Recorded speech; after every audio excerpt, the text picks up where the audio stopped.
नमस्कार। आईसीसी टी20 world cup के लिए 15 सदस्यीय टीम का चयन कर लिया गया है, घोषणा कर दिया गया है इस समय भारतीय टीम का, जो कि 17 अक्टूबर से लेकर 14 नवंबर के बीच ये आईसीसी टी20 वर्ल्ड कप जो कि भारत में आयोजित होने थे, लेकिन कोविड के कारण ये टूर्नामेंट यूएई में स्थानांतरित कर दिया गया है। तो स्वागत है आप सभी का रेनकॉम स्पोर्ट्स पर। मैं संदीप यहाँ पर बहुत बड़ी खबर लेकर इस समय उपस्थित हूँ कि भारतीय टीम का 15 सदस्यीय चयन कर लिया गया है आईसीसी टी20 वर्ल्ड कप के लिए, और आईसीसी ने डेडलाइन जारी किया है कि 10 अक्टूबर तक आप अपने 15 सदस्यीय टीम यहाँ पर घोषणा कर हमें सौंप दे, लिस्ट दे दे। उससे पहले ही यानी कि एक माह पहले ही भारतीय टीम ने चयनकर्ताओं के माध्यम से यहाँ पर घोषणा कर दिया है, और ये चयन बिल्कुल हैरान कर देने वाली है, चौंका देने वाली है, आश्चर्यचकित कर देने वाली है लोगों को। कहा जाए तो क्रिकेटर कुछ है जो सवाल कर रहे हैं, प्रश्न उठा रहे हैं कि ऐसी चयन कैसे हो गया। तो कुछ अचंभित कर देने वाली बात यहाँ पर हुई है चयन में। जो भी हो, इस समय भारतीय टीम अब तैयार हो गई है। बहुत से देशों का कहा जाए तो चयन हो गया था, लोगों के बीच में प्रश्न उठ रहे थे कि भारतीय टीम का आखिर चयन कब होगा। और इस समय भारतीय टीम इंग्लैंड दौरे पर है, टेस्ट मैच खेल रही है और बहुत बढ़िया प्रदर्शन कर रही है।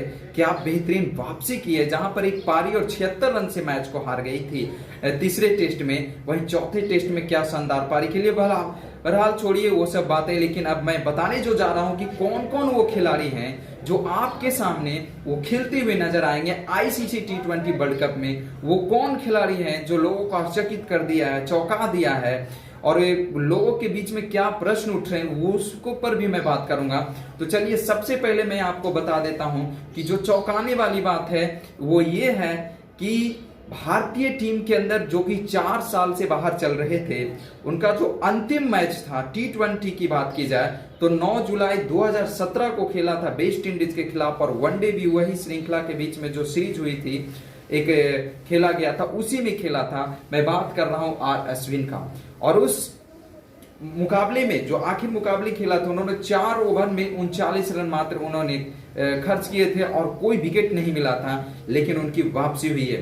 वही एक चौंका देने वाली बात यहाँ पर यह है, आश्चर्यचकित कर देने वाली, कि भारतीय टीम के अंदर जो मेंटर होंगे वो यहाँ पर महेंद्र सिंह धोनी होंगे। कैप्टन कूल को रखा गया है, जिसके पास नर्वस पावर है। वो कहीं ना कहीं खिलाड़ियों को ड्रेसिंग रूम में हौसला बढ़ाते हुए, मनोबल बढ़ाते हुए नजर आएंगे और रणनीति तैयार करने में माहिर हैं। तो सब कुछ यहाँ पर मिलने को तैयार है। तो माही यहाँ पर तैयार हो गए, कोच के रूप में रवि शास्त्री होंगे। इसके अलावा जो चौंकाने वाली बात है वो ये है कि अक्षर पटेल की वापसी हुई है। यहाँ पर चहल को नहीं रखा गया है, शिखर धवन बाहर है। तो ये सारी बातें कुछ करूंगा, लेकिन आपको मैं यहाँ पर पहले बता देता हूँ। आपको थोड़ा सा लग रहा होगा कि कौन कौन खिलाड़ी है भैया, वो तो कम से कम पहले बता दो। तो मैं आपको बता देता हूं कि वो कौन कौन खिलाड़ी हैं जो भारतीय टीम के अंदर खेलने के लिए इस समय बिल्कुल तैयार हो गई है, लिस्ट तैयार हो चुका है। जो सूची है वो इस प्रकार से, बैट्समैन के रूप में आपको देखने को मिलेंगे विराट कोहली, रोहित शर्मा, केएल राहुल, सूर्य कुमार यादव, ये आपको खेलते हुए नजर आएंगे बैट्समैन के रूप में। वहीं विकेट कीपर के रूप में कहा जाए तो जो चौंकाने वाली बात थी उसमें एक ये इसमें भी है। तो पहला ऋषभ पंत, जो कि ये तो ऐसे भी जानते थे सभी लोग कि इनका चयन होगा, लेकिन ईशान किशन का चयन हुआ है। वो हैरान कर देने वाली बात है, चौंका देने वाली बात है, क्योंकि ये ज्यादा टी20 खेले नहीं है, मात्र 2 से 3 मुकाबले खेले हैं, लेकिन उस 2-3 मुकाबलों में बेहतरीन प्रदर्शन किया है। अपने को जो छाप छोड़ा है वो लोगों को प्रश्न जाहिर कर दिया था कि क्यों ना मैं चयन के लिए उपलब्ध हूं। तो वहां पर चयनकर्ताओं को काफी प्रभावित किया यहाँ पर। तो ईशान किशन का हो गया है चयन। वहीं ऑलराउंडर की बात कर ली जाए तो हार्दिक पांड्या और रविंद्र जडेजा, जो कि अपनी ऑफ स्पिन की तिगड़ी के साथ जगह बनाने में यहाँ पर सफलता हासिल की है। वहीं स्पिनर की भूमिका में देख लिया जाए तो हैरान करने वाली, चौंकाने वाली बात मैं जो चर्चा किया उसमें 4 साल के बाद वापसी कर रहे हैं सीमित फॉर्मेट वाले मुकाबले में यूएई में, जहां पर कि स्पिनरों की संख्या 4 है। और इसके अलावा देखा जाए तो एक रविंद्र जडेजा को जोड़ दिया जाए तो 5 रखा गया है। कहा जा रहा है कि यूएई में थोड़े से गर्म मौसम रहते हैं, वहां पर स्पिनर का बेहतरीन अदा होता है, भूमिका होता है वहां पर, इसलिए 4 1 5 स्पिनर को रखा गया है। तो स्पिनर को जिक्र रविंद्र जडेजा का मैं नाम बता ही दिया है। इसके अलावा आर अश्विन हो गए, राहुल चाहर हो गए, और इसके साथ वरुण चक्रवर्ती और अक्षर पटेल को रखा गया है। जो अक्षर पटेल कभी कभी अच्छे खेल दिखा देते हैं अंतिम में, जब वो 6 या 7 विकेट गिरने के बाद आते हैं खेलने के लिए तो बहुत बढ़िया 30 तरार पारी खेलते हैं। वहीं पेसर की बात की जाए, पेस अटैक क्या रहेगा, तो पेसर की बात में 3 मैं करूंगा, क्योंकि 3 को ही रखा गया है, जसप्रीत बुमराह, भुवनेश्वर कुमार, मोहम्मद शमी। तो ये टीम है आपके सामने। भारतीय टीम का जो तैयार है इस समय लिस्ट वो ये है। तो अब प्रश्न उठता है कि यहाँ पर राहुल चहर का हो गया, लेकिन उनके भाई दीपक चहर का क्यों नहीं हुआ। जी हाँ, बिल्कुल, सुनील गावस्कर का पूर्व कप्तान और महान क्रिकेटर, उन्होंने कहा, भारतीय टीम के महान क्रिकेटर, उन्होंने कहा कि 4 मैं फास्टर देखना चाह रहा हूं, लेकिन जो उन्होंने आशा व्यक्त किया था, वो जो उन्होंने अपने तरफ से राय जो दी थी, वो यहाँ पर तो नहीं देखने को मिल रहा है ना। दीपक चाहर को स्टैंड बाय में रखा गया, तो स्टैंड बाय में 3 प्लेयर को रखा गया है। एक है जो कि बल्लेबाज है श्रेयस अय्यर, और 2 गेंदबाज हैं शार्दुल ठाकुर और दीपक चाहर। शार्दुल ठाकुर हाल ही में बेहतरीन प्रदर्शन किया है इंग्लैंड दौरे पर टेस्ट में, उसका यहाँ पर कहा जाए तो मनोवैज्ञानिक लाभ और प्रभावित किया चयनकर्ताओं को अपनी बल्लेबाजी से और गेंदबाजी से। तो प्रश्न यहाँ पर ये उठ रहे हैं कि आखिर भारतीय टीम के अंदर जो आर अश्विन को लाया गया, उसमें चहल को क्यों नहीं एंट्री दी गई, ईशान किशन को जो लाया गया उसमें श्रेयस अय्यर को क्यों नहीं लाया गया। और साफ जाहिर है प्रश्न उठना, क्योंकि श्रेयस अय्यर कहीं ईशान किशन से ज्यादा T20 खेले, उनके पास ज्यादा तजुर्बा है। लेकिन यहाँ पर बात की जा रही है कि ईशान किशन एक विकेट कीपर के रूप में भूमिका निभाएंगे, यदि ओपनिंग की जरूरत पड़ेगा तो ओपनिंग निभाएंगे, और साथ ही साथ उनके अंदर ये क्षमता है कि शुरुआती क्षणों में ओपनर के रूप में जाकर लंबे लंबे शॉट खेलने की उनके अंदर प्रतिभा है। तो यही बात कही जा रही है। और वहीं यदि बात की जाए तो ईशान किशन की जगह विकेट कीपर की भूमिका तो ऑलरेडी केएल राहुल रख ही रहे थे, राहुल द्रविड़ की तरह वो भूमिका निभा रहे थे। और न्यूजीलैंड जब आई थी 2019 में, तो कितना बेहतरीन भूमिका उन्होंने निभाई थी विकेट कीपर में, अपने आप को बहुत बढ़िया वहां पर प्रदर्शित किया था। लेकिन फिर भी जो भी हो, इस समय जो टीम तैयार है। इसके अलावा कहा जा रहा है कि दीपक चाहर का होना चाहिए था यहाँ पर एंट्री, लेकिन दीपक चाहर का एंट्री नहीं हुआ। आप जो 5 स्पिनर ले जा रहे हैं, उसमें 4 स्पिनर काफी थे, एक स्पिनर को आप बाहर रख सकते थे, क्योंकि दीपक चाहर भी बेहतरीन बल्लेबाजी कर लेते हैं। जिस तरह से उन्होंने अपने आप को प्रदर्शित किया था श्रीलंका के खिलाफ में, शिखर धवन की अगुवाई में जो टीम बनकर गई थी श्रीलंका दौरे पर T20 खेलने के लिए, उसमें दीपक चाहर ने क्या 2 मुकाबले को जीत दर्ज दिलवाई थी अपनी गेंदबाजी और बल्लेबाजी से। तो दीपक चाहर का बाहर होना भी हैरान कर देने वाली बात है, अचंभित कर देने बात है कि उनको क्यों आखिर बाहर रखा गया। वो शुरुआती नई गेंदों से बेहतरीन गेंदबाजी करते थे, शुरुआती विकेट चटका कर दे दिया करते हैं, लेकिन क्यों उन्हें बाहर रखा गया, ये प्रश्न बिल्कुल जाहिर उठता है, आखिर उन्हें बाहर क्यों रखा गया। वहीं मैं बात करूं तो टी नटराजन एक सटीक, जिस तरह से आपने ईशान किशन और सूर्य कुमार यादव को एंट्री दी है, उस तरह से आप टी नटराजन को भी ला सकते थे, क्योंकि एक ऐसे गेंदबाज थे जो कि जिस तरह से जसप्रीत बुमराह यॉर्कर लेंथ की गेंदबाजी जो करते हैं, सटीक यॉर्कर, वो बाएं हाथ के एक बेहतरीन यहां पर साबित हो सकते थे तेज गेंदबाज पेसर के रूप में, और सटीक बिल्कुल यॉर्कर डालते हैं। तो कहीं ना कहीं उन्हें भी रखना चाहिए था, स्टैंड बाई में भी नहीं रखा गया है, बाहर कर दिया गया है।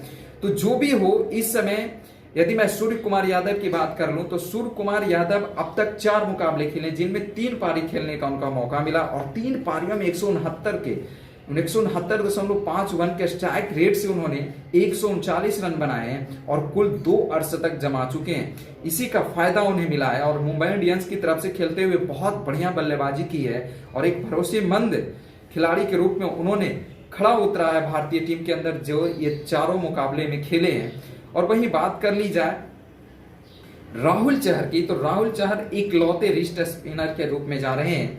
तो कहा जा रहा है कि रिस्ट स्पिनर की बात कर ली जाए तो चहल को एंट्री दे सकते थे अक्षर को बाहर रखकर, या फिर अश्विन की क्या जरूरत थी अनुभवी गेंदबाज की। यहाँ पर तो छोटी फॉर्मेट का है, अच्छे गेंदबाज जो करते उन्हें मिलना चाहिए था मौका, लेकिन वैसा कुछ नहीं है। चयनकर्ताओं ने जो यहाँ पर चयन किया है वो लोगों को हैरान तो कर नहीं रही है, लेकिन जो भी जो चयन किया है उसी में अब खुश रहना होगा और हम लोगों को मनोबल बढ़ाना होगा भारतीय टीम का। और मेंटर के रूप में जो जा रहे हैं महेंद्र सिंह धोनी, पूर्व भारतीय कप्तान, जो कि 15 अगस्त 2020 को भारतीय टीम से संन्यास ले लिया था। 2020 में T20 वर्ल्ड कप होने वाले थे, उसमें लग रहा था कि भारतीय टीम की तरफ से खेलते हुए नजर आएंगे, लेकिन कोविड के कारण आईसीसी ने उसे रद्द कर दिया था। तो भारतीय टीम के अंदर एक बहुत माही खिलाड़ी, कुल खिलाड़ी और नर्वस सिस्टम को जो कहीं ना कहीं हैंडल करने वाला वो खिलाड़ी है, वो महेंद्र सिंह धोनी। भले मैदान में नहीं, लेकिन ड्रेसिंग रूम में दिखेंगे, मैदान से बाहर दिखेंगे और लोगों को वहां रणनीति बनाने में अहम भूमिका निभाएंगे। विराट कोहली के साथ हो या कोच रवि शास्त्री के साथ हो, लोगों के बीच में जो एक गुफ्तगू कर मैच के बीच में जो प्लान तैयार होता है, रणनीति तैयार होता है, उसमें अहम रोल अदा करेंगे वो, क्योंकि वो रणनीतिकार हैं। उनके अंदर कब क्या दिमाग में चलते रहता है वो कोई नहीं बता सकता है, क्योंकि आप देखते हैं मैदान में 2007 के T20 वर्ल्ड कप में देख लिए अंतिम ओवर कहां जोगिंदर को उन्होंने थमा दिया था और क्या शानदार गेंदबाजी की थी और अंतिम गेंद पर जीत दिला दी थी। तो माही हमेशा भाग्य के माही है और माहिल है। और वहीं कहा जाए बात की तो बहुत बढ़िया क्रिकेट खेलने का उनके पास तजुर्बा है, काफी अनुभव है और कौन से खिलाड़ी को किस पोजीशन पर कैसे क्या गेंदबाजी करवाने हैं इनकी तो कहने ही नहीं है। जो भी हो, संपूर्ण रूप से कहा जाए तो गुण गुण से भरा हुआ है माही में यहाँ पर। तो यदि मैं बात कर लूं यहाँ पर भारतीय टीम की, तो भारतीय टीम का जो शुरुआत होगा वो कब से होने जा रहा है। ऐसे T20 वर्ल्ड कप 17 अक्टूबर से लेकर 14 नवंबर के बीच में खेला जाएगा। 17 से लेकर लगभग 22 या 23 अक्टूबर के बीच जो मुकाबले होंगे वो क्वालिफाई मुकाबले होंगे। 2 ग्रुप ए और बी में 4-4 टीमें खेलेगी। 8 टीमों में से 4 टीमें बाहर आएगी और टॉप 8 टीमें जो पहले से रहेगी 2 ग्रुप में बटे हुए 4-4, उसमें 2-2 टीमें जाकर 6-6 टीमों का 2 ग्रुप तैयार होकर कुल 12 टीमों का यहाँ पर से टूर्नामेंट आयोजित किया जाएगा, जिसमें से 2 ग्रुप में बांटा गया है। एक ग्रुप में 6 टीम, एक ग्रुप में 6 टीम, जिसमें भारतीय टीम ग्रुप बी में रहते हुए वो खेलेगी, वो मुकाबला वो पाकिस्तान से स्टार्ट करेगी। यानी कि चिर प्रतिबंधित टीम के खिलाफ वो खेलते हुए नजर आएंगे पाकिस्तान के साथ। यानी बिल्कुल गर्मा गर्म मुकाबले के साथ भारतीय टीम का स्टार्ट होगा। 24 अक्टूबर से पहला मुकाबला उनका देखने को मिलेगा भारतीय टीम का पाकिस्तान के खिलाफ। दूसरा मुकाबला 31 अक्टूबर को न्यूजीलैंड के विरुद्ध देखने को मिलेगा। तीसरा जो 3 नवंबर के बीच होगा वो अफगानिस्तान के बीच होगा। चौथा 5 नवंबर को होगा, वो क्वालिफायर के द्वारा जो प्रवेश करेंगे इस ग्रुप में उसके खिलाफ होगा। और अंतिम जो मुकाबला होगा 5वां, क्योंकि 6 टीमें होंगी, 5 मुकाबले खेलने पड़ेंगे, तो अंतिम जो मुकाबला होगा 8 नवंबर को, वो भी क्वालिफायर करके जो टीम आएगी उसके खिलाफ वो खेलना होगा भारतीय टीम को। तो जो भी हो, भारतीय टीम का चयन कर लिया गया है और एक शानदार और एक मजबूत टीम कही जा सकती है, क्योंकि जिस तरह से बल्लेबाज हैं, गेंदबाज हैं और स्पिनर की जो तिगड़ी यहाँ पर सजाई गई है वो मजबूत है। और ऑलराउंडर में रवींद्र जडेजा और हार्दिक पांड्या का तो कहना नहीं, जब चलते हैं तो रुकते नहीं हैं और जब बड़े बड़े शॉट लगाते हैं तो हमेशा गेंद हवा में ही दिखती है, हवाई रास्ते से ही गुजरती है। और वहीं ईशान किशन और ऋषभ पंत की तो कहने नहीं है, दोनों बाएं हाथ के बल्लेबाज हैं और विकेट कीपिंग की जो बेहतरीन भूमिका निभाएंगे। और बहुत बढ़िया सुधार आया है ऋषभ पंत के अंदर में, देखा जाए तो काफी मेहनत किया है उन्होंने। तो चलते चलते मैं एक बार फिर से आप सभी को टीम का जो अनाउंस हुआ है, जो ऐलान हुआ, उसका मैं नाम बता दूं एक बार फिर से शीर्षलीवार से। तो जो पहले नाम है वो है विराट कोहली, कप्तान होंगे भारतीय टीम के। रोहित शर्मा उप कप्तान, केएल राहुल, सूर्य कुमार यादव, ऋषभ पंत, ईशान किशन, हार्दिक पांड्या, रविंद्र जडेजा, आर अश्विन, राहुल चहर, अक्षर पटेल, वरुण चक्रवर्ती। पेसर के रूप में आपको देखने को मिलेंगे जसप्रीत बुमराह, मोहम्मद शमी, भुवनेश्वर कुमार। स्टैंड बाय में जो प्लेयर होंगे वो प्लेयर हैं श्रेयस अय्यर, शार्दुल ठाकुर और एक जो साथ में रखा गया है वो दीपक चहर का, जो कि उनको अंदर रहना चाहिए था, स्टैंड बाय में नहीं रखना चाहिए था। कोच रवि शास्त्री होंगे और मेंटर के रूप में बहुत ही शानदार और बहुत ही माही खिलाड़ी, माही का एंट्री हो गया है महेंद्र सिंह धोनी का। वहां पर स्थान मिला है।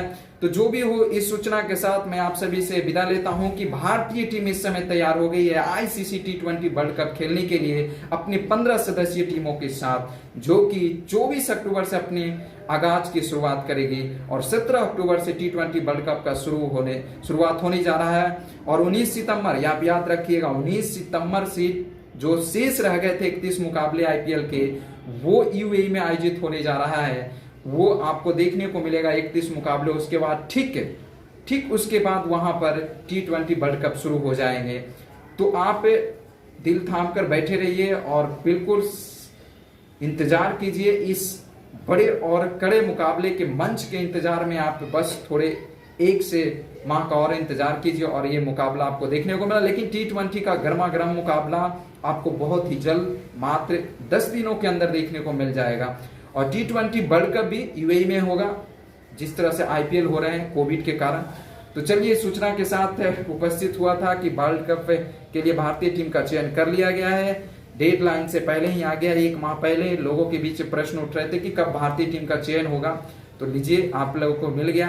तो आप सभी से विदा लेता हूं। यदि आप फेसबुक पर देख रहे हैं तो पेज को लाइक कर ले, नोटिफिकेशन बटन दबा ले। वहीं आप यूट्यूब पर देख रहे हैं ये न्यूज, तो आप चैनल को अब तक सब्सक्राइब नहीं किया तो चैनल को सब्सक्राइब कर ले, लाइक करें और कमेंट जरूर कर बताएं कि आपको वीडियो कैसा लगा। आपको बहुत जल्द एक वीडियो के साथ जुड़ता हूं, तब तक के लिए आपसे विदा लेता हूं। धन्यवाद।